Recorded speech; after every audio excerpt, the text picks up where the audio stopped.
a great question. Well, it's 2021, right? And we have advanced fantastically in technology. We have like big data, personalization, machine learning, artificial intelligence, and so many other things. But still, there's a gender gap. And that's why I want to talk about this women in technology and what we need to do to reduce this gap or to actually move forward to what it will be the future, and also maybe to learn. Everybody should learn what are the reasons why sometimes women get discouraged about the technology world.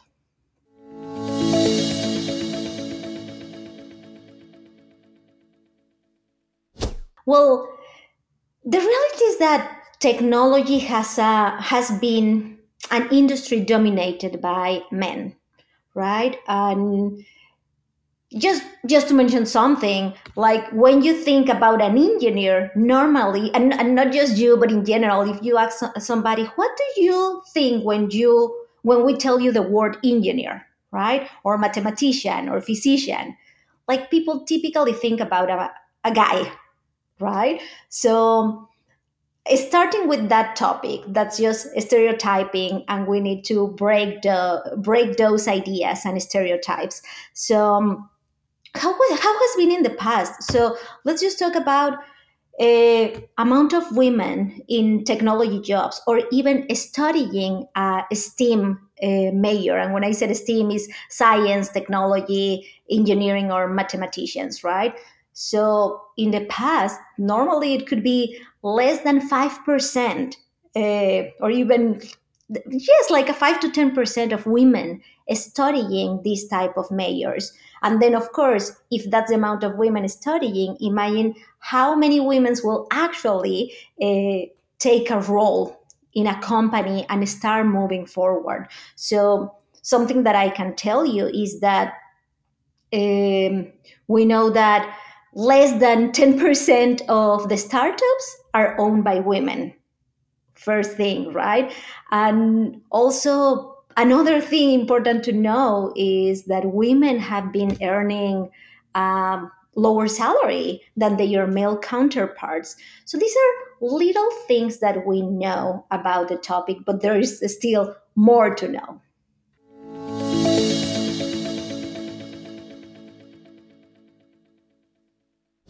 I love this topic because right now companies are really focusing on this topic. They are trying to reduce the gaps, and in most of the companies in the Silicon area, you can see that they are trying to reduce this gap. They are trying to hire more women for not only technical jobs, but also in their leadership roles. So if we talk about this, not only on how many women are working right now, but let's start with girls. Girls that they just say, hey, daddy, I am interested in technology. And they just like to start coding or doing something like that, right? So we know that 3 out of every 4 girls are interested in computer science. So that's really important. We also know that 20% of engineering graduates are women today. But the only thing is that only 11% of those women are actually working. And an interesting topic I mentioned about the salaries, right? So we know that 1/3 of women older than 35 years old, they are still in junior positions. So the question is why they are not advancing as fast as their counterparts or their peers, right? So that's where we see today this topic. And I mentioned that all the work that companies are doing, so they are trying to move to a place where, for instance, I work at Twilio, and at Twilio, we're trying to have a 50% balance, 50% women, 50% male. And the objective is to get there in 2023.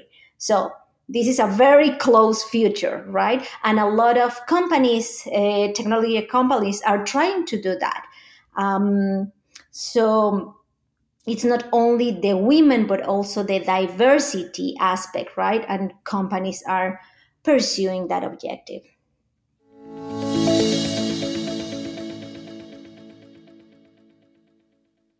I think that it's not only just, well, we will start with the 50-50% balance, or maybe we will incentivize more women to start taking technical roles.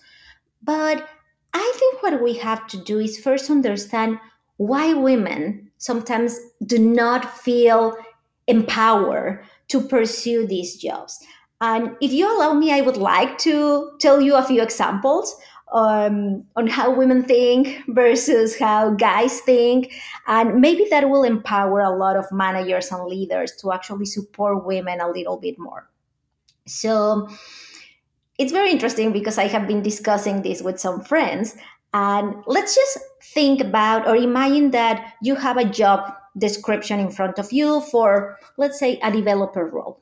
So you have a man and a lady looking at that job description, and you have maybe 10 requirements that that company needs. So the funny part is that the man is going to check all of them from the 10 requirements. He will be like, oh, perfect. I'm good for the number one, number two, number three. And he will be like, well, number four, I took a topic about that. Yes, I comply with that. Number five, well, yeah, I think that I can do it, etc. So he feels super empowered. He says, I'm the perfect candidate for this role. On the opposite side, you see a woman, and the woman is checking the same role description, and she might be like, oh, I'm good with 6 of these, but I'm not good with the other 4. So no, what I'm going to do, I have never had this expertise. I have never done it. I will not be good. I will not succeed. So she might not even feel comfortable submitting her resume for that role. But the funny part is that all of us, we are learning when we take a new role. It's not that we know everything, and companies don't expect you to know all that is there. They tell you what you have to do. And if you have the ability to learn and collaborate with other people and read and self-study, you will be successful. So that's one example, right, on how we can see these situations. Or the other one is the imposter syndrome. And I don't know if you have heard about it, but women, we tend to menospreciate ourselves, right? Or to say something like, no, this will not work. Oh, I'm not doing it correctly. So you can be doing a lot of things great, but if one is not fantastic, you tend to be like, oh, no, that was not great. On the opposite side, we need to cheer ourselves up and believe in ourselves. The other one is, you did something great. Yes, let's applaud yourself and say, that's good. Move forward. Don't expect to be perfect. And something that I said is that you don't have to be perfect to be amazing, right? So let's go and chase that. You also say that what else we have to do to move to that point of balance. So I would like to continue with the examples type because I think that it's very interesting. So let's say right now, in our companies, maybe you are, or all of us are in a meeting where, let's say that there are 10 male colleagues and 2 female colleagues.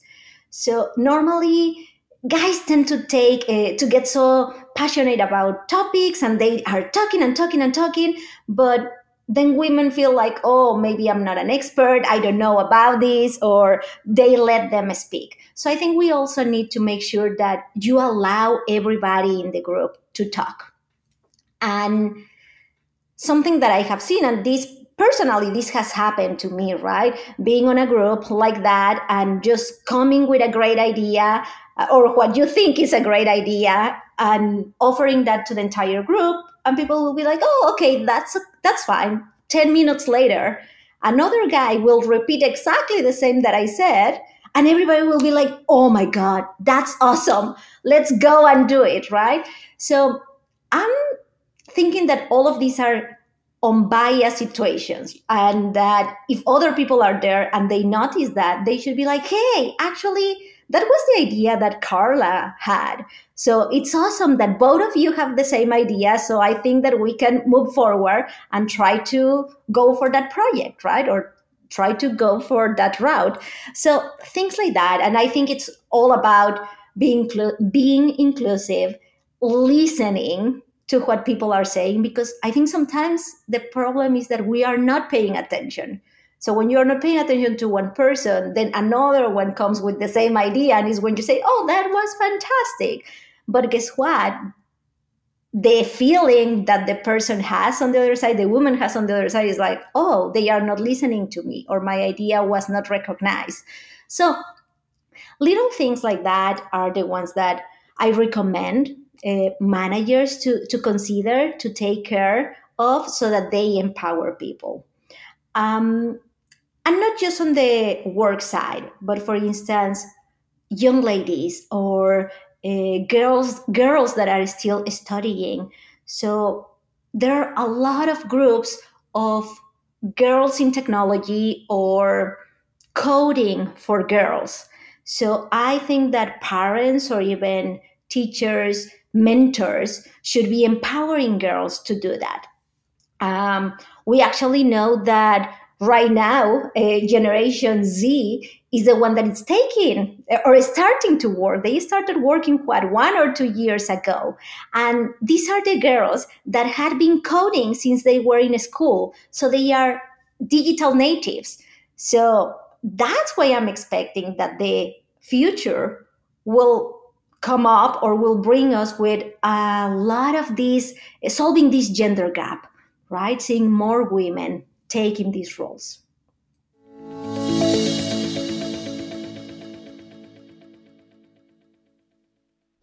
There's a lot that you can find in internet about women in technology, but my recommendation is to follow this type of organizations. There are a lot of organizations like the nonprofit organizations for girls who code. That's very good, especially if for younger women that are trying to decide what's the path that they want to take, or they are interested in learning.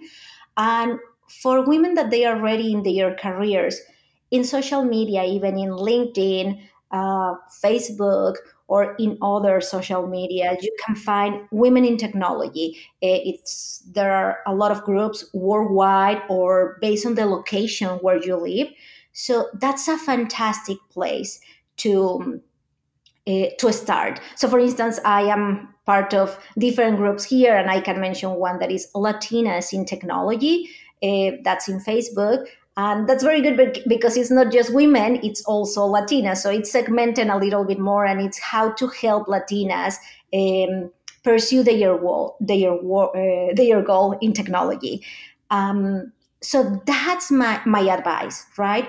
Trying to find other women that can give you advices, that can mentor you, or if you have a role model, talk to them, imitate them, see how they think, how they process, what they are doing. So these are things that can help everybody just to move forward and to find other alternatives. Sometimes we just need somebody to believe in you to achieve your goal.